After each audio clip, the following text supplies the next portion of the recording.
Hey everybody, welcome to Hobby Hotline, episode number 60. Today we have Uncle Rich Klein and Brody the Kid, and I'm your pal Val from NASCAR Radio. Gentlemen, how is everybody doing? Hey, it's going to be 80 degrees in DFW today, so just fine until the rain comes.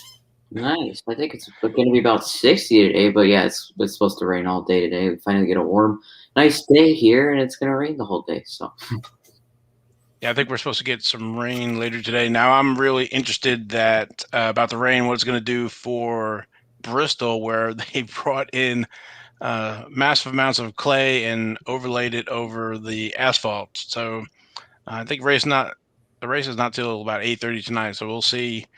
Because if that clay gets wet, I don't know if you can take the jet dryers out there to dry that. So, but anyway.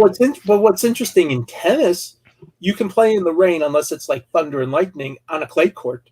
But like with the French Open, for example, the part of the Grand Slam, but you can't do that at the U.S. Tennis Open outdoors where it's hard court. They do have a couple of the courts where they can cover it.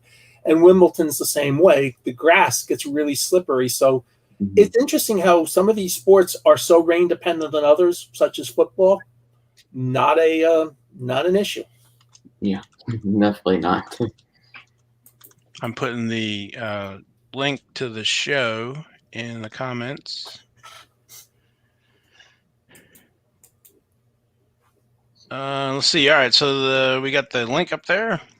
And all right, so any news? The one thing I was working on this week, actually it was yesterday, was booking my hotel for the National, and then also working on maybe going to the Dallas show in May, I think it is. Well, I think one of our compadres, John Newman, had a really good interview with Ray Schulte yesterday on his podcast, and Ray is one of the drivers of the National.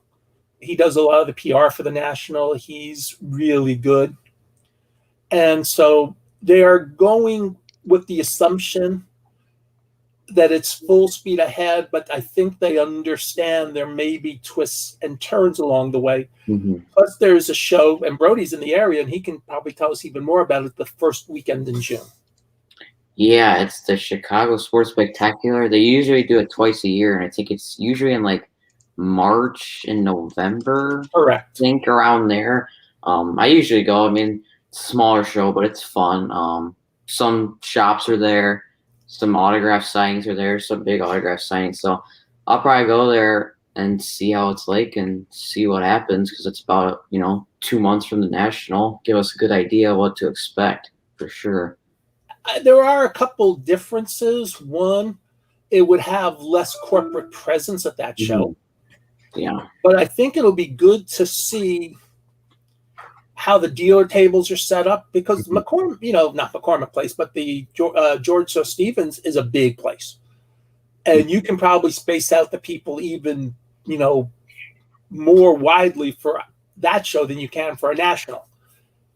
And so it'll be interesting to see how they space it out. Are there any attendance restrictions? There are things going on. Yeah, I mean, it's obviously not the same, though, because there's no Panini or Topps. There's not huge Dave and Adams or Blowout there, but it'll be interesting to see how it goes, and hopefully it happens, and then the National should be a go. Right, but one thing to remember is that you heard on our show a couple of weeks ago, Chris Carlin saying he doesn't yet know whether Upper Deck wants to send people on an airplane to go. For card companies and even a place like where I work, CompC, it may be a slightly different way to go to the National than in years past. I suspect that at the Stevens, there'd be more corporates using more of the meeting rooms. Sometimes the meeting rooms are all empty. I suspect almost every meeting room will be full with at least somebody in it, just as a way to funnel some of the corporate activity out of the show floor. And so when, you have, for example, Alan Norris at Topps doing Pack Wars where they draw hundreds of people. And I don't think we're going to have that this year. I mean, it's just, and if you've ever seen the Panini redemption lines, those go way out the door. And Upper Deck has their redemption line. So and their giveaways. So there's a lot that all these companies are going to have to think very carefully about what they're going to do, because I've been watching this for almost 30 years now, ever since 1991. You open the doors to the National, and there's a stampede towards the corporate section, especially the card companies, if they have something, as the doors open. And don't get in the way of the people making the stampede towards that area, because you might very well get run over. And that's not a joke. I've seen that happen. Mm-hmm. Well, the show in June also be interesting because they usually have autographs, signers there. It'll be interesting to see if they do that or how that works. If maybe they're not out there, maybe they're in a separate room and you just give somebody their stuff and they bring it to them. I don't know. It'll be interesting. I see Bo is in the chat, and and I'm not trying to take over from Val about who's to call in, but I know Bo's planning a smaller show in Wisconsin, in Madison, I believe, next month. And I'd love to hear what he's had to deal with. So, Bo, I'm challenging you. Call in so we can see what you're up to. No, well, first, hi to Rex and everybody at the card show in New Buffalo, Michigan.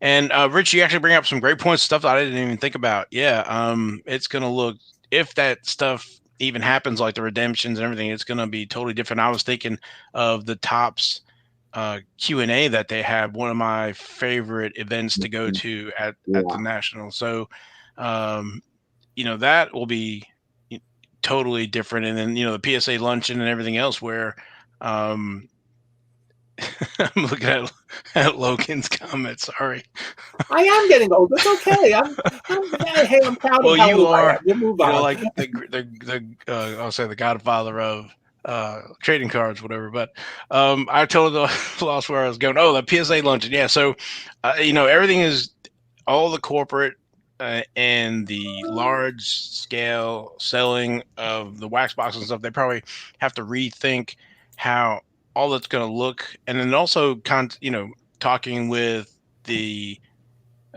with Ray and the facility on how they're going to do the tables. I did a show this last weekend in Hickory, North Carolina, and they had the tables spaced out. So, whatever amount of tables you had, it was kind of clustered like that. And then there's some, room, and then there were more tables. So they definitely had to expand the facility. It was pretty packed. It was a toy / card show. So, yeah, Rich, I didn't even think about that stuff. That's a good point. Well, and I'm speaking from experience, because I've done the last few, and I happen to wear this today because I didn't think I'd be on. But you see, I'm wearing a Dallas Card Show T-shirt, and I've set up at the last few, and those shows have been getting more packed every time. And the last show a couple weeks ago was 2 weeks ago, was very packed, even with the big Pokemon type Collectorama show the same weekend. And it was still almost a zoo, and the mask mandate had come off, which is a different subject. But we have different rules in Texas than they do. Basically, Texas is 100%. You're going for it. There's no more, other than the hotel asks a couple areas not get covered, like exit doors or emergency doors.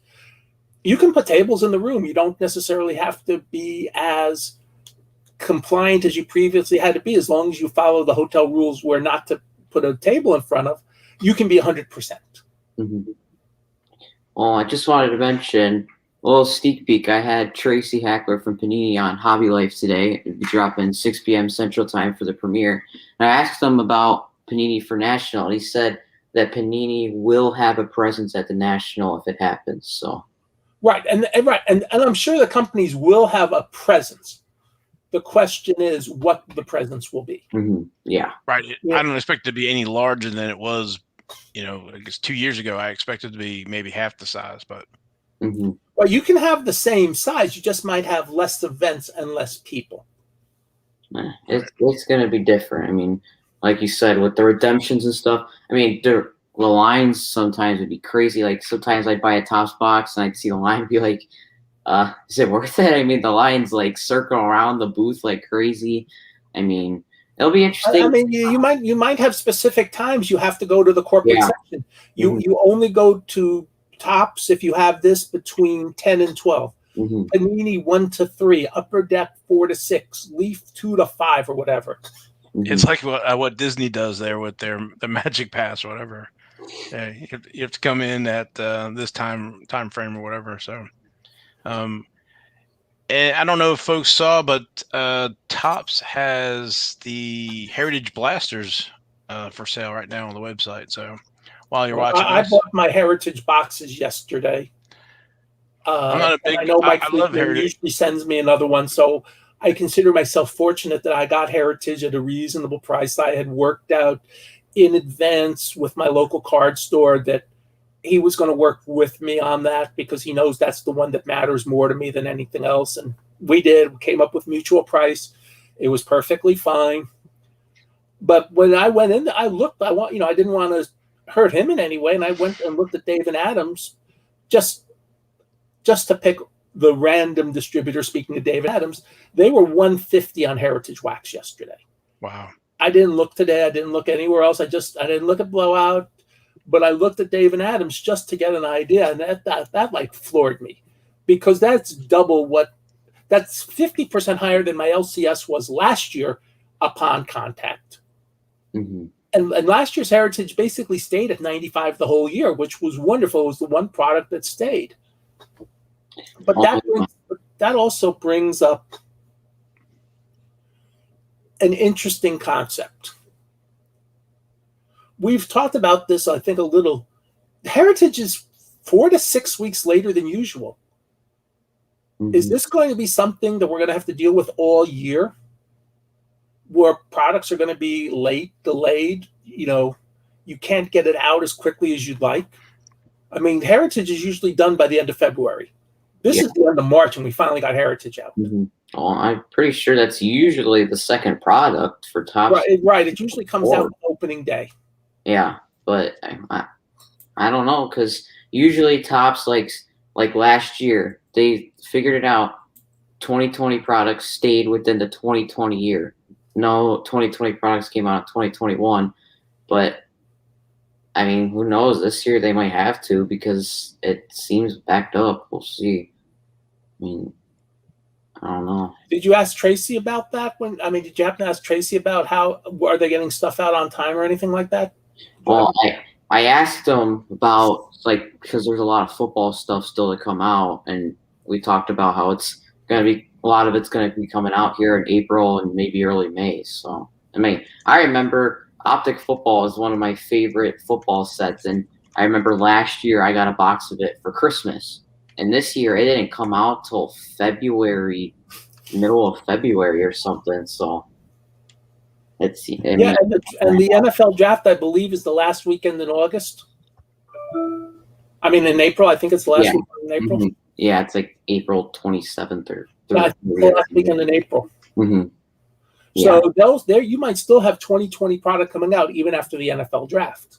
Well, I didn't realize they were that backed up. And the reason I mentioned that Topps has the blasters is, the ongoing where folks are, saying they can't get stuff at their, retail shops. So, Rex had an idea. Said they're thinking about doing a live case break of Panini basketball at one of the local breweries here that weekend. Do you guys think people would be interested in taking a side tip for that? I think he means side trip. Oh, side trip. I mean, I actually thought about you see they have in Charlotte. I think they have a bar or whatever, and then have pinball machines and stuff like that where you can do stuff. And I thought, wow, what's the having a brewery or whatever, and then selling cards as well. So having some drinks while you're open that. That's the whole purpose of Dave and Buster's. You go to Dave and that's really there you go. Yes. Buster's. Yeah. And I know what one of my music trivia friends says he went to his nephew's wedding at a brewery, and he said it was one of the coolest weddings he'd ever been to in his life. And so you can do events at places like breweries. I'm sure they'll appreciate the business, and you might even sell some more cards if someone has a drink in them. I'm not saying get drunk, but I'm just saying have a drink and loosen up a little. Yeah, it just Yeah, just having a drink and enjoying. I guess you just have to worry about food or whatever and the prices of some of these boxes, or whatever. But Well, I'm that sure would the be price of cool. the break would be interesting, but I'm all in favor of anyone looking to do something in any place that may expand the hobby is 100% a positive.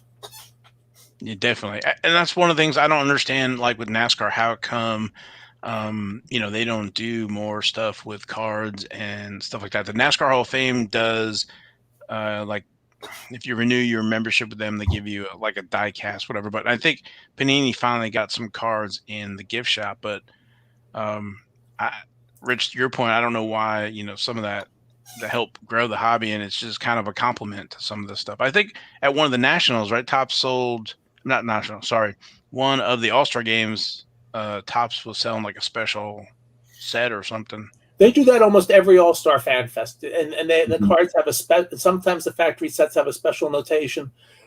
Sometimes the factory sets might have a 5 or 10 card set inside that's really cool. Oh yeah. Hmm. So they are doing things like that stuff. And the Baseball Hall of Fame does have a sports cards, and you can order baseball cards from the Baseball Hall of Fame. And Yeah. they have that huge room on the Baseball Hall of Fame too, for cards. So the Baseball Hall of Fame has, I think, got that better than any other sport right now. Hmm. And usually Definitely. Tops for National Baseball Card Day, obviously you'll have the whole set at your LCS, but like I'd go to a Sox game and they'd have a special set just for the White Sox. Like when you walk in, you get a couple packs each or something, and it'd be like 20 card set or something. And you usually get the whole set, so that was pretty cool too. Yeah, so anything that expands it is good for us as a hobby. And that's something to remember, that when it expands the hobby base, it's good. Hmm. And it's interesting, we're talking about the national. Val, you're saying you're coming down for the Dallas Card Show in May. Yeah, I guess, well, when you guys were all at the Dallas show, I think it was Brad had posted some photos, um, and I kind of was like, well, it'd be nice to go down there because all you guys are down there. Side note, Well, but side note, my office is within walking distance of the Dallas Card, literally walking distance. If you get a 3-second tour, you'll see these boxes. We'll leave it at that. so it checked the airfare was about $200 out of Charlotte, and the hotels are not too bad. So I was like, well, kind of missed the national last year, so I thought, well, it'd be nice to come down to Dallas and like I said, see the show and all of the hobby hotline folks that live down there. So, but Yeah, I mean, we could have a hobby hotline live from the show, literally. I think we will be doing that. Talking to John, I think Drew's going, so it'll be Yeah, a Drew's lot of planning fun. on going. John, I think, has already bought his tickets. I mean, so we have a lot of content creators coming down. I mean, I know Brad and I in November did a live feed for you all, and we got a whole bunch of people just walking by to get on the air. So it was really it was truly unscripted. You come here, talk. Uh, uh, we have a Rich in the chat. He's been buying the old Upper Deck prototype dual fronts. Couldn't afford them as a kid. I don't remember the dual fronts. I remember, like, if I'm thinking of the oh man, his name just, the guy from the Angels. Well, they had Dwayne Boise and Wally Joyner. Yeah, Wally Joyner. Okay, yeah. So Hmm. is that something else, or is that the same card? Is he talking about baseball, or is he talking about a different sport? Because Oh, that's I just assumed it I was think baseball. some of the other sports did. I think at least one of the other sports did have a dual front prototype. Rich, if you're watching, is that which sport is that? Oh, Logan might be coming to the Dallas show. That'd be awesome. And Baseball, then, okay. okay, baseball. So that's the Wally Joyner and the other Dwayne one. So, Boyce. so and then if you let's see, where did I put the banner for? If you guys will call in, I got some packs of, probably can't see it, some 2020 rookie and stars. Give a pack out to, if you Oh, come on the show. That's probably like a 30. I think there's well, 10 packs of football cards box. aren't So cheap. was that? Football cards aren't cheap, that's for sure. So if you go Yeah, I on think. the show, you're getting a nice Yeah, reward. so we'll give away a pack to if you come on the show. So um, Wow. that was a from Panini. So Tracy We thank Tracy over at Panini. The man. Well, it's actually Yes. thinking about maybe, just maybe, first time saying this, maybe coming to the Dallas show. I'm thinking about it. We're gonna see what I've got planned. I think I might have a baseball game or something, but it's just one baseball game. I haven't been to a card show, like a real card show, in like 2 years. So just one. You would enjoy this. It's an interesting experience. I mean, this is a very interesting show to go to. I've never been to Texas, so. Well, we'd love to have you. And as I said, and by the way, I've got these 3,200 count boxes in my office, and we actually just put a Craigslist ad up to try to start selling some of them. As you know, I don't know when we're next doing our synagogue show, so I would like to get my office back. Yeah, I'm not sure what to expect at the Dallas show. I guess the manufacturers aren't there, I'm assuming. Panini does have people walking about usually. Okay. I did see a bunch of Panini people walking around the last show. I know Adam Martin came down from Dave and Adams. I was told, but never got any confirmation, that a GTS rep was walking around. But since I write for GTS, I asked, and they didn't know if anybody was there. But that's a different subject. But there very possibly was a GTS rep there. There are other people who just attend just to get a feel for what's going on. Mm-hmm. So it's become, in a way, the National, at least until we get the National back. Yeah. The room that made it 600 tables at the last show is being used for a wedding, so we'll have about 475 to 500 tables for this one. And it'll be spread out like 3 rooms, and then there'll be some people in the hallway, and then the autograph room is separate. Gotcha. I'll be looking for some NASCAR trading cards. So me and Logan, I guess. Yeah, there's not a ton of NASCAR at that show. You might find a few, but it's NASCAR and it's really weird. It's not bigger here, because we do have the big race here twice a year. We have a race at the Texas Motor Speedway. It's about an hour from the show. I think it's actually that weekend. Great. But Rich wanted to know, what have you seen people buying at the shows? He heard about Pokemon is 60 to 70% of what people are buying. Well, it's not that high, because especially at this show, at the last one, there was a big, as I mentioned, a big Pokemon event the same weekend. Okay. And so you have competing shows there then that same weekend. That was a little bit different. The Pokemon show was actually scheduled first. And Kyle still sold out all his tables even after that was done.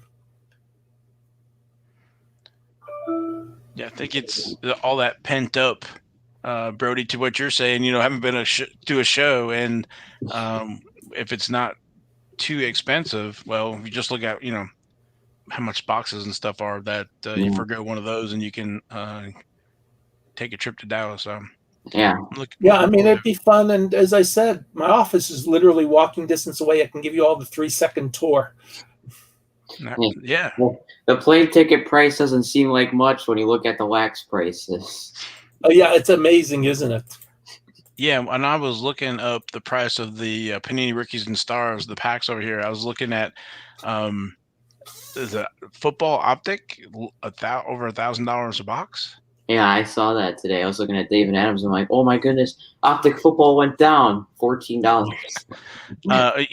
I was telling Rich before the show that NASCAR, the 2021 Donruss, has gone up. It's about doubled. Well, I'll say more than doubled in price. It went from about 75 to about 175. Cool. But when you compare that to optic and some of that other stuff, it's still and that 2021 Donruss was loaded. They kept the 50-year anniversary buybacks kind of a secret. So when that hit, and it's just a super product. So I think I might have got a steal on a pack I bought my LCS. I bought a pack on Thursday for $5. So I might have got a steal.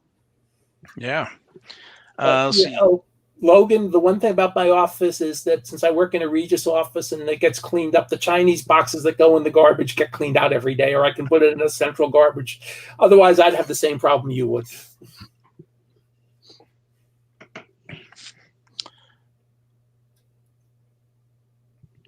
Any more questions in the chat? I know. Let's see. What was one of the things? One of the things I'd seen that Ryan, I think it was Ryan Cracknell, had put out was about the. It's not my necessarily favorite movie, but if you can see it, the Anchorman trading cards. Let's see the light. Oh, cool. So if you just for everybody watching, it's called the Mahogany Edition. If you look at the back of the box, it'll say it has trading cards in it, but they come in a pack like that, all 12 cards. Mm. And I noticed this. I don't want to say variations, but there's a white stock and a gray stock. So you heard it here first. That's you know what, and if you think about it, that's actually a nod to 70s tops issues. Yeah, because in definitely. some of the sports during the 70s, there's white backs and there are darker gray stock backs. There are a couple of the OPC hockey, 79 football has two different backs. So there is stuff. If they're doing that, then they actually made a knot because if I remember, Anchorman said in 1979. Yeah, something like that. And And then, if it said in 1979, Topps, to their credit, if that's Topps, is doing something very smart. They're paying an homage to what they were actually doing in 1979. So whoever thought about doing that, give them credit for digging in a little and doing some original research and getting it right. yeah, and then there's a fan, I think a fan edition, and you get one of those shirts that say "I'm kind of a big deal" in the package, and then some little books or whatever too. So, but I just wanted to share that real quick. And of course, the movie as well. But Well, we had some interesting news about Walmart this week with potential credit cards. what was that last part? Walmart with potential getting rid of cards. Well, Oh wow! looking like it. Yeah, well, it's not confirmed, and so we don't like to deal in rumors. But Well, if you think about it from Walmart's, I'm sorry, Val, go ahead. no, I was going to say, yeah, it's not confirmed, but just the thought of that. I'm to your point, Rich. Go ahead. I know exactly what you're going to say. Go ahead. The point is, for the big box stores, it's much more of a pain than the profit it brings in. I mean, they're having to deal with crowds of people. Mm-hmm. They're having to do things for $20 boxes. In terms of a Walmart or a Target or any of these places, the amount of money taken in from doing this is so minuscule compared to some other parts of their store that why do you have to spend on a personnel issue that you'd have to do all that? And I know you worked in retail. You worked for Lance, if I remember correctly. Yes. And so you understand some of the retail is that if you think it's all resources, and if you have to devote, let's say, 2 people to dealing with this, that's 2 people that can be doing other things that make you more money within the store. Yeah. So why would you want to do this? I'm just thinking on a pure personal corporate business level. I'd love to have. I loved having cards at Walmart. I loved going there once a month, buying a few boxes, $20. I'd spend $100 maybe once every month, once every 2 months, just on $20 blasters. I wasn't really out much money on any specific blaster. If I didn't hit anything, it's like, okay, that's like playing 4 hands of blackjack at the casino. It's a really quick thing. If you do well, great, and if not, you're really not out much. So that's what's changed. And now with the fact for a long time, the only place you could buy cards was there. It's become a subculture of got to buy the cards, got to buy those cards because I can flip them. Yesterday on Twitter, Ivan of Watch the Breaks was pointing out about he thought $30 for a Heritage Blaster on the secondary market was out of the world. And I said, once if hobbies at $150, and I pointed out, what David Adams was doing, $30 for a blaster sounds downright reasonable. Yeah. Well, and if you think about it, it's $20, and if you pay for tax, you're looking at 23. So I mean, the increase, obviously a little bit more, but hobby boxes, like you said, have doubled. So I mean, for being a kid collector that wants to get more kids into the hobby, it kind of stinks because like you want to be able to have kids walk into Walmart and find cards. But I mean, over the past year, as cards have gotten crazy, the kind of times where I've actually found cards in retail, it's pretty much always been Target. I don't think in the last year I've really found anything at Walmart. Maybe like a little NASCAR, but like if I found some like huge basketball or something, it was at Target. But yeah, Walmart did come in clutch though because there was like 14 rack packs there, so I was able to buy them and get the exclusive Rapper Redemption pack. So Walmart did come in clutch that time, but for the most part, it was Target. The point is, and Brody, you're a kid, and I get it. You represent the kids, and I get a little frustrated when sometimes leave it for the kids. It's not just leave it for the kids; it's leave it for people who don't have hundreds of dollars to spend on a box of cards. It's leave it for the average person, and it helps get the kids in too. And on the other hand, we're also in a capitalist society. If I can buy something and make money legally, why shouldn't I have the right to do that? So it's a very interesting dichotomy where we want to, because if I don't buy it and I know that I can sell it for 80, you know what happens to the next person? They buy it. Well, it's interesting too. You see a lot of places with limits now. Like you can only buy two certain things or whatever. You can only buy 3 things total. But you see those signs, and there's still no cards there. So it's interesting. They're probably not even getting the cards then, because if there's limits, you think you'd at least see something there.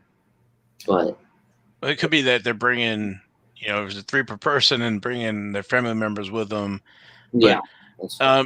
Rich, I think you hit it right on the head where, even, looking at it as the corporate where it's a $20 box, and let's just say the Walmart makes $10 per box. And how many boxes do they put on the shelf?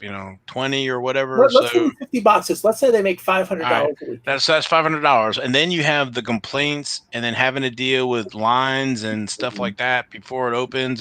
I wonder if they just throw it up on the website and do it at a central location, have to deal with that. But then you have the bots. So, but one of the things I wrote down was the entry level. I remember you saying that numerous times where this is where the kids or even adults that used to collect and are coming back to the hobby, that's where they're gonna get maybe their first experience with cards, as opposed to going to their local card shop and then seeing sticker shock with optic, or even like the heritage boxes you're talking about. Probably like that's not the prices I remember. Now understand, I have 4 card stores, all pretty decent, within 30 minutes of where I live. I usually only go to 2 of them, but also Kyle has a pretty nice little small card show, and there's a place called Mason's in Frisco about 30 minutes from where I am too, and they're all good people, and I'd gladly go to all 4 stores. Not everybody is that fortunate. I mean, I know there's a guy, 3B Collection in Georgia. It's 3 hours for any show or store for him to go to. He has to either buy, on eBay or sports, he has to buy from ways other than his local card store. So, for him, a Target or a Walmart or Meijer or whatever, these places, Walgreens, wherever these cards go, was a good way for him to buy cards, because that was something reasonably accessible for him. Well, and another interesting thing with a person like him, we saw this with Topps Heritage High Number. They didn't make a certain retail. They had at Target, there was hobby boxes that they sold and Hainer boxes, which had 3 hobby packs inside of them. So if they started selling hobby boxes in retail like they did with Heritage High Number, that could be pretty interesting. I mean, they seemed overpriced, but No, there's a lot of stuff that seemed overpriced. I remember we all thought in 1980, Rob Cohen of R&B Coins had lost his mind when he paid $3,000 each for 52 mantles at the Willow Grove show in a public auction. We thought he had lost his mind. Well, they did dip the next year. I think those $3,000 for cards that were probably 6s or 7s, I think if he just held on to them, he probably did pretty well. Yeah. Yes, and speaking of Bobby Baseball says, when the market fully settles, where will autographed graded vintage baseball be? Seems like the Hall of Fame auto vintage cards are so relatively rare, with few still ungraded out there. Well, one So of the things is with the price of grading getting so high, and I don't know if it's the same price for PSA DNA than it is to send a card in. I know Beckett authentication is running not as far behind as Beckett is. They're actually much closer to being on time, and I don't know how much it is for them. But one of the things is that also you have to remember the cost of getting a card graded. You know, you Mm-hmm. know, yeah, and usually that's like something to always remember. If it's cost, a side note, I put at Kyle Show, the Dallas Card Show, my better graded cards in a showcase. Usually, and then I have the cheaper graded cards just sitting in a box. Really not just taking up space, but a graded card box is pretty small. And usually I tell people, though, the better graded cards are in the showcase. The last show was the first time where instead of people wanting to see what was in the showcase, I opened a couple times for that. They wanted to look at the cheap. I sold half my box of cheap graded cards, and they were a lot were $5, $10, $15, $20. I sold half the box. Why? If it's costing 50 or 100 to send a PSA, and I can have a 60 Wally Moon and PSA 5, a PSA 5 for $5 or $10, I think somebody's just going to buy that card. They know it's already been graded, and they don't have to spend $50 to mail it in to get their card graded. So, Mm-hmm. yeah, so there is going to be a market, and some of that's obviously going to settle out. But we have to wait for the dust to settle. I think Joe Orlando, in a recent interview this week, says they're still getting like 500,000 cards a month in a PSA, and this is despite raising the prices. And think about it. And people know if you're sending into PSA, there's a backlog, and they're still sending them in. yeah, I think they had a massive rush. The price increase was probably the worst kept secret. So myself and I'm sure everybody else they were sending in cards before the end of that month, or the end of February for Right, and March. it'll be interesting to see if there's any drop off once the prices go up. And the other thing, and I know we've talked to Dr. Jim about this, who owned a company that had a grading division, is that it also lets you give, I want to say, flexibility to a group submitter. If you have 25, 50 authorized group submitters, you can have them send in the material, and they probably would get a better price. And then you're only having to deal with one person to send the cards back to, and they can handle how they got the cards and how they get them back. Mm-hmm. Yeah, so like with the autographing and stuff, I usually just do the authentication. And there's a couple of folks, or a lot of us on the PSA board, or would say one or two guys, they do it quite a bit, but we go through them and we get a better rate for just encapsulating and authenticating, not necessarily grading the card. But East Coast Breaks was asking, do you guys think the HGA has any staying power? They make a beautiful slab and they seem to have a good grading system. Now, I think they they have some kind of lottery or whatever. If you guys are familiar, I have not tried to do the HGA yet, or HGA. Have you guys tried that or tried to get in the lottery? I saw somebody on Twitter said they've been trying for months and they finally got.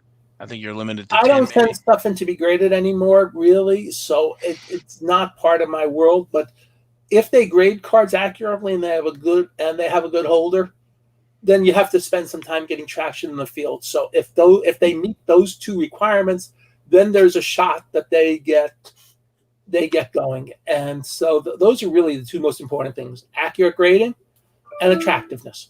You hit those two things, you're good. I Yeah. think you need also a little burning time as well. PSA had been around for a while before, they had gotten the traction. I'm sure the same thing with Beckett and um, SGC. Yeah, I mean, So, I mean, HGA hasn't been even been around, what, a year yet. So, Right. right. So you do have to have time, as the expression goes, to let them marinate and see what happens. But as I said, if you hit those two things and you do those two things well, then other things may fall into place. Mm-hmm. You know, making sure the trim cards don't get through, the recolored cards don't get through, things like that. If the cards look nice and they measure correctly, fine. But you should not put a card that's not good. And everybody's going to have, it's subjective. So my 6 may be Brody's 8, maybe Val's 7. Mm-hmm. I'm okay with that. But if a card looks like a 2 to me and a 7 to HGA, then you probably have a problem. Right. Well, it's interesting with a bunch of new grading companies when they want obviously to be the number one company or up there. What is it gonna take to get up there to dethrone PSA? Because PSA's been around so long and is like been the number one for so long. I mean, it's gonna be hard. People you gotta do a lot of things right. I think HGA is an interesting one because you can like customize your slab in a way, which is pretty cool. But I mean, we'll see. I mean, PSA's been number one for a long time, so. Well, I mean, and that's true, but you can be number one for a long time, but things can always change. Mm-hmm. Woolworth was the number one department store for a long time. Woolworth ended up evolving into Foot Locker. Mm-hmm. Being number one doesn't always mean you're always going to stay number one. A lot of times it does. A lot of times it doesn't. And things do evolve. And part of PSA's job is to do their best to remain number one. Right? eBay was not number one when it came out. It took 3 or 4 years for eBay to really get traction, become, in a sense, the place to buy and sell cards. It's still a big place to buy and sell cards, but now there are so many other things that they've nibbled away at eBay. It may still be very important, but it's not, let's say, what it was 10, 15 years ago. Mm-hmm. I mean, yeah. There's a lot of new companies. So. Yeah, I think, companies are always striving to, advance, to keep their edge, and sometimes you make good decisions, sometimes you make bad decisions. When you're talking about Woolworth, I was thinking about Sears and Toys R Us and stuff like that, where if you have studied business or whatever. So we'll see what it's going to take. PSA definitely needs a misstep or two, and the other companies need advantage or competitive advantage. I was looking at like PSA. I think their set registry helps drive a lot of that, and that's kind of maybe their secret sauce. But and when I talked about Woolworth, one of the things is they understood and they adjusted. Toys R Us and Sears did not adjust, and it's really hard if you don't adjust. If you ever look at a successful baseball franchise that falls apart, it's either one of two things: they didn't adjust to, especially in the last 30, 40 years, or any sport, to a changing market situation, or they didn't adjust to player issues or how the game changed. Vince Lombardi probably, was the greatest coach of the 60s. He'd probably have to change how he coached in 2020. Mm-hmm. He probably couldn't coach the same way in 2020 that he did in 1966. Bill Parcells is a great coach. Bill Parcells adapted. Bill Parcells, you think about him as almost, we'll call it a stick in the mud. Bill Parcells was very innovative in how he treated everybody, and every franchise he worked with over a 30-year period got better. So there are ways to do it by evolving. The really great baseball managers are the ones that evolve. You'll find some managers have 4 or 5 successful years, and then they never get that same magic again. And then you have somebody like Bobby Cox in Atlanta. Granted, they got good pitching, and he had some great help in Leo Mazzoni as the pitching coach, getting all those guys to keep pitching. They were in the playoffs 15 straight years, give or take, with a couple of exceptions for 1994, the end of the season. But they won the title 15 straight years. They won their division. I mean, you turn over your whole roster in 15 years. So if you adjust to changing personnel, changing times, changing this, changing that, that's the whole key. Sears went in a different direction when they got new ownership, and Toys R Us just never basically adapted. It's going to be, interesting. We have this expansion in the grading card market. We have the expansion of like Star Stock and the rest of those, where you can sell, or I'm say buy and sell your cards and stuff, and then all this investor money coming in. It seems, I think I just saw another one, was a Dibs is a new one coming out. Yes, that came out this week too. So it just seems like all these companies are coming in. It's going to be interesting to see how long this happens, and if there's any consolidation, um, that kind of stuff. So it's way too early for that, but it's going to be interesting to see how this evolves. So because these cards are selling, we have new people in the market, new ways to buy, new ways to sell, and then like Richard was talking about, what kind of shakes out as the number one. It's Mhm. maybe it's not eBay anymore with all the stuff that eBay's doing. They make a misstep and somebody else take over. So, and then you have the auction companies as well. So And I mean, 15 years ago, Mastro auction was the big things. I mean, I remember they would go around the national with their staff and and they would go back to the booth and scoop up almost anything good in the room to put in their auctions. Master auction doesn't even exist anymore. There were some legal issues. They don't exist. Mhm. You know, Rob Lifson sold REA to Brian. I forgot his last name, but Brian, and Brian was younger and is taking REA to places Rob didn't go to. So he's adapting to more of the new changes. There are, so everybody does something different, and you have to keep adapting, and it's hard, and it's a hard things. Yeah, I'm not arguing about that. I'm just pointing out 15 years ago, the master catalog was what everybody wanted to see when it came out because there was so much stuff in it. Mhm. Well, you yeah, look at anything in the hobby, like you just look at sets. I mean, look at like this year. If you look at stuff, tops, they made obviously Bowman and Chrome and stuff, but they made Bowman Sapphire, Chrome Sapphire, Chrome Update Sapphire, Chrome Black. I mean, look at podcasts 5 years ago. I mean, we talked with John and Drew about how they started their podcast because there wasn't many options, and now you look at it now, and there's so many podcasts that you can listen to. It's crazy. It's changed so much. And one of the things about Dr. Jim's podcast, which is different, is that it's a mix of old and new. Mm-hmm. It's not just telling stories about, we're not just focusing. Sometimes he'll go into a current topic if it's really something taking the news. But a lot of times we tape things about why we look at discount boxes this week.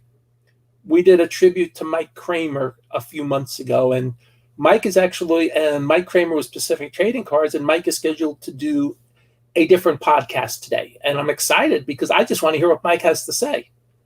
It's fun to see Mike coming out. My next article for GTS is that I've basically tried to give everybody a challenge.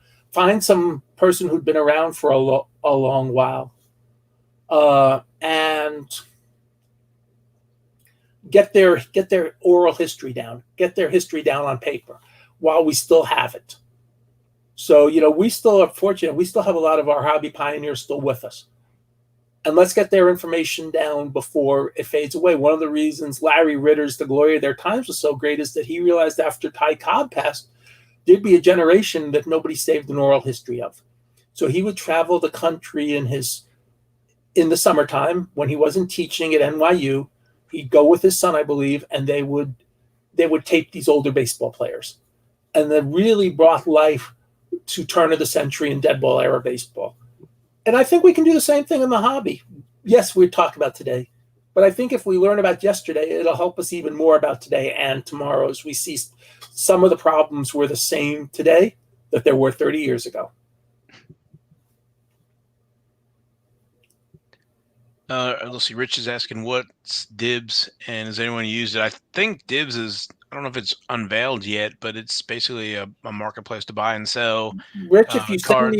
send me a direct message, at Saber Geek, I will send you the link to the Sports Collectors Daily article. And I think you can also buy fractional as well. Yes. So, yeah, that's another whole thing that was new to everybody, and it's unbelievable the growth we've had here in the last, I guess, year. Hmm. Well, I think something interesting to do. If since there's so many podcasts now, could you take a guy like Tracy Hackler or Emily Kless or Chris Carlin or somebody big like that, Brian Gray, and see how many different podcasts they were on in a month or a year? I mean, it would probably be there's probably so many different ones. If you listen to every one, I mean, it'd be pretty interesting. And that's part of their job, is to get the word out about their companies. And doing a podcast may not be a big audience, but it's if you're doing YouTube, this will be on YouTube a year from now. Mm-hmm. We'll have this saved so you can go back and hear our dulcet tones a year from now. And hopefully we say stuff that holds up a year from now or 5 years from now. Rich, that's one. Go ahead. I was going to say, Rich, that's one of the reasons why I started NASCAR radio, because, I was learning about some of this information, and it was either in magazines and stuff like that, and there was no electronic forms of these. So then while I was learning, I was trying to document as much as I could, so that because I figured if I was having trouble finding it, that other folks were definitely having trouble finding it. So doing all the episodes and doing the breaks and other stuff on YouTube. And to your point, Brody, nobody else was covering like NASCAR. So I was like, well, somebody's got to do it. So. Right. Mm-hmm. And you have somebody with you on NASCAR, don't you, Jason? Yes, Jason Martin. Yes. And he brings a great, kind of a newer collector type, somebody who's not familiar with NASCAR but is interested in cards, and so I think the two of us we do a good job of answering questions and stuff. So, and it looks like we have a video caller here. Hey there. Hey guys. King NASCAR. Hey Logan. How y'all doing? Good. How are you, sir? Doing great, sir. Doing all right. Hey, I just want to say something about the NASCAR racing weekend this weekend. NASCAR is racing on dirt for the first time in over 50 years. And it's going to be a spectacle, needless to say. So if you're not a NASCAR fan, you might want to watch it, and you may become a NASCAR fan after this. Well, but Val pointed out, and I'm just curious, Val pointed out about how it's supposed to rain or be raining in Bristol, and they're putting the clay down. And I'm not as familiar because it's been so long since we've had races on. How would that affect how the cars perform if it's wet? Will they be able to actually have the race, or will they have to do what they do normally, which is delay the race while it's raining? Well, it's going to really depend on how much rain, because if you get way too much rain, it's going to be mud, and it's going to be really hard for them to race. But if they get just enough rain, then that clay and dirt will it'll make it to where there's a lot of traction, and they'll still be able to race. So it really is going to depend on how much rain they do get. Yeah, I was thinking, Logan, it'd be hard to get those jet dryers out there. I ain't thought about that. There'd be ruts. But yeah, so the race is late tonight. The truck race is 8:30, I believe, and then tomorrow at 3 is the Cup race. So, to Logan's point, if you want to see some definitely action, the Bristol's a small little half-mile track. Basically, think of your football stadium with a track in the center of it. So, yep. Is that right? That's pretty much it. I mean, when you talk about stuff like that, you remember back in the 50s, they used to race NASCAR at Soldier Field in Chicago, believe it or not. Brody, I'm sure you probably didn't even know that. It's pretty crazy. It was crazy, but they did it. That's awesome. Yeah, I think I'll say not Pistol Pete. Who is it? Tom Pistone. I think he won up there. He did. What was I going to tell you? I was going to ask you something, or it'll come to me. Well, the weather here is raining today, so I'm not going to go ride my mountain bike. So I'm probably going to go out Walmarting and looking for stuff just to see if I have any luck. Well, hopefully you do.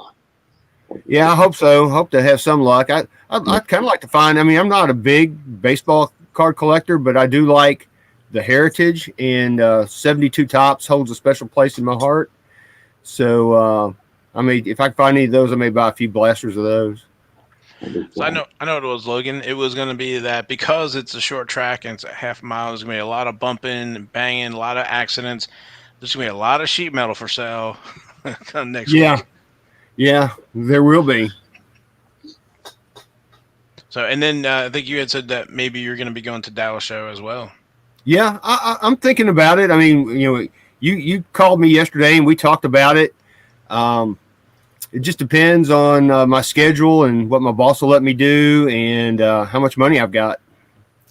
And going back to Val's earlier point, I looked it up. There's not a big race that same weekend as the Dallas Card Show at the Texas Motor Speedway. It is not. Okay. It is not. Good. Then that makes hotel rooms a lot easier to find. Yeah.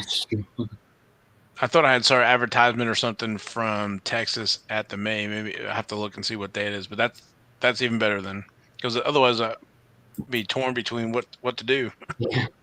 Well, go to the race. I mean, it's really a cool speedway.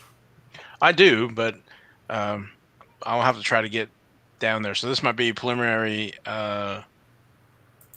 fact-finding mission for a Texas race later. So yeah, I actually went to the very first race they had down there in '95. That was a lot of fun, but I think it had rained and the parking was really, really bad, and everybody was parking in the mud. People got stuck. And I think that was also the same year that they had the Hale-Bopp Comet, because I remember coming back home and it was dark, really, really dark, at some places, and you could really see that comet really well. It was really cool. And one of the things was they've also made that track a lot more safe. I think, is that where Ernie Irvan had that bad wreck that really affected his career? No, I think that was Michigan. But I know that there was a wreck at Dallas that really did affect somebody's career. Trying to recall who that might be. it wasn't an Indy car. No, it was NASCAR. It was NASCAR. Okay. Was it possibly Steve Park? Could be. Who else was Ricky Craven? I don't know. I'm trying to think of folks who had some bad accidents, but all I can look at though is that Holly Farms there behind you, Logan. Is that Holly Oh Farms? yeah, that's from Junior Johnson's team back in the I guess it's back in the early mid '80s. Okay. I thought maybe that was the Yellow Banana, but yeah, that's from Junior Johnson's team. This is one of the crew shirts. Whoever Francis Allen was, that was their shirt. I don't know if Francis was a guy or a lady, but yeah, that was. It's pretty old. It's pretty cool. very colorful. That's one thing I love about the NASCAR relics.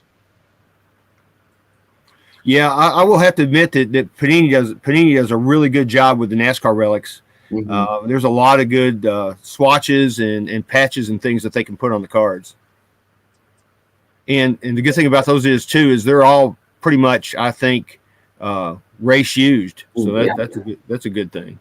Yeah, that's the thing that gets annoying with football sometimes, and sometimes basketball too, is there's usually never game worn stuff, because it's hard with football. I only play 16 games. I mean, once in a while, if it's a really nice product or something like that, or if they're retired maybe, but besides that. Mm-hmm.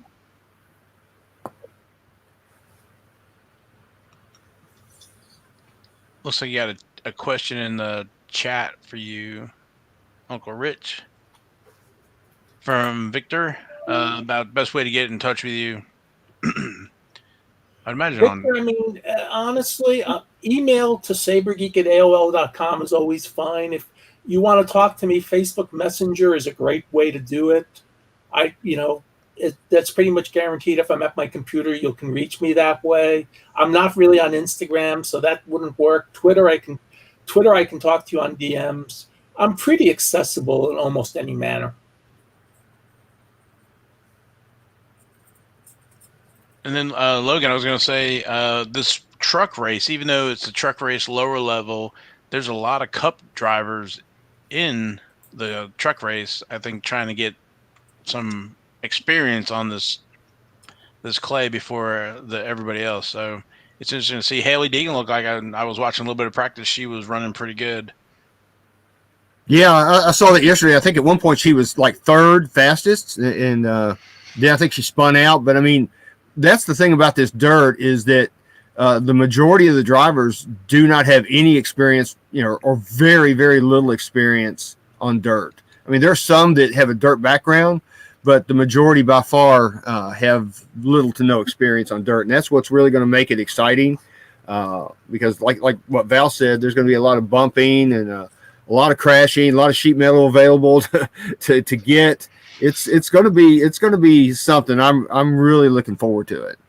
Yeah, I think you hit it on the head where a lot of folks have raced on dirt in their lower levels, but this is the first time in 50 years there's going to be racing on the dirt at the cup level. They raced the trucks in Eldora a few years ago on dirt as well, so it's been as high as the truck level, but it'll be a lot of fun, a lot of stuff you wouldn't see them trying to do on in dirt that they can't do on asphalt. So yeah, and I think the last time that they raced on dirt, Richard Petty was the winner.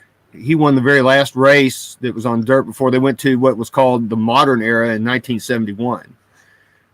So, well, hopefully Deegan does well, because if she somehow wins a race, then NASCAR cards will go through the roof, because her stuff I know. is expensive.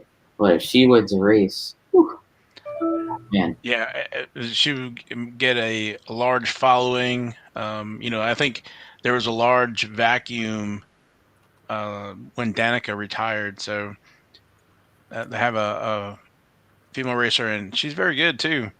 I'm looking forward to seeing how she does on that dirt. So, well, I don't know if we have any more questions. We hit our 12 o'clock. Well, Logan, thank you for joining.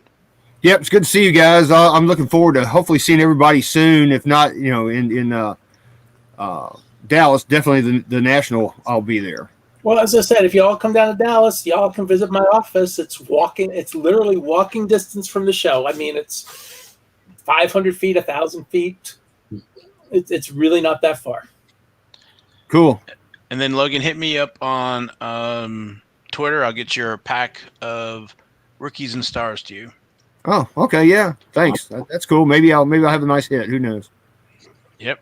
Oh, well, nobody else has gotten any packs yet, so well, it's fully loaded. So we'll see. All right, we'll see you, Logan. All right, see you guys. Thanks. All right, guys. I don't know if you have any final thoughts, words before we wrap up for today. That was a fun hour, Brody. It's always great to hear from you. So I'm always excited when I get to be with you on the show. So that's really cool. And you get to see firsthand in June a preview of the National. Even if it's not the same room, even if it's not the same, you'll be our man on the street, so to speak, to tell us how that's like. Yeah. If you don't come down to Dallas, then we'll get your views on that. Mm-hmm. Oh yeah, I'm looking forward to it. Should be interesting. I mean, there was like a really small show that I went to a while, but I mean, it was like 50 tables maybe. So I mean, this will be like an actual, like show. Interesting to see the precautions are. Hobby Life again with Tracy Hackler from Panini's at 6 p.m. Central Time today, premiering it. Come join us in the live chat. So fun show. Now we got what it night.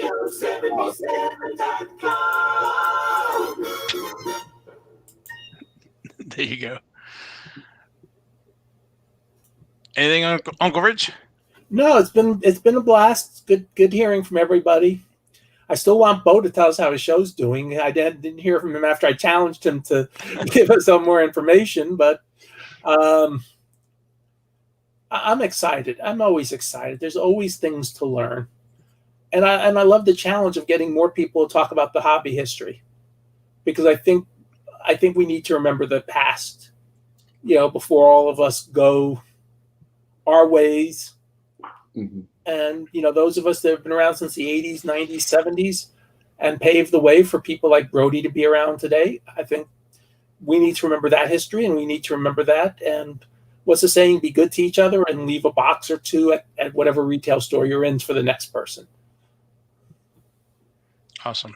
I was gonna say on that note, I just had the last episode of NASCAR Radio. We're talking 1988 Max, the one that kind of started it all. So I referenced a bunch of articles that were Max Facts. They were newsletters that you got when you joined the Max Club. So basically, Someone once hearing told from me the a story, source. and I want to hear whether it's true or not. That Max had set up in a PO box, and he goes like a week or two after the PO box opens, and there's like one postcard in there, and he's worried that nobody bought the product. And they see him come in, they said, "We have a satchel of mail for you in the back." I believe it. Going through the newsletter, they talk about how they printed 1 million cards for that Myrtle Beach printing, and basically he set up or kind of premiered it at the 1988 Coke 600 and sold out in 10 days. He thought it was going to take until the end of the year. So that's May, and he thought it'd go to Christmas, December, sold out in 10 days. Wow. So I could definitely think that would probably be true. He went from, "Oh my God, nobody's going to buy this," to, "I got a big hit here." Yeah. So I think the second printing, the article I had seen was 22 million. So um, That's a lot of cards. Mm-hmm. yeah, and that's the Charlotte printing, that second printing. So that's why that Myrtle Beach printing is a lot Who you got tougher. in the races tonight and tomorrow, Val? What's that? Who you got in the race today and tomorrow? Oh, that's because it's Bristol and the way it is. It could be anybody, but I don't know. Deegan, I think, and Kyle Larson. When he was kind of suspended last year, he was running all the dirt races that he could. So he's probably got the most dirt experience and the most recent dirt experience. So see what happens. Should be fun. yep, we will see. You get All one right, of the commerce boxes will be up to like 300 in the next week. Oh, this stuff's already like 300. So the Prism stuff is unreal. Yeah. The 2018 Prism. Mm-hmm. But All right, all right, gentlemen. give me the Brody sign. Roll the credits.